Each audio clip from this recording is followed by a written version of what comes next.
A child educated at a school is an uneducated child. School teaches you how to pass exams, but it really teaches you how money works, or how power works, or how the world actually moves.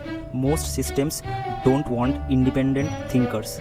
They want obedient citizens, predictable workers, and people who will never question why. Because the moment people start questioning, the system starts shaking. So the real education starts when you step outside the classroom. Read books, understand politics, understand how money works, train your body, train your mind, and that's how you stop being programmed and start being dangerous. So remember this for the rest of your life. If school taught you, then you are trained, and if life is teaching you, you are powerful. রাজা রাখলো তাদের চেপে, যারা উঠলে পড়ে খেপে, রাজার আসন খানা করবে টলমল।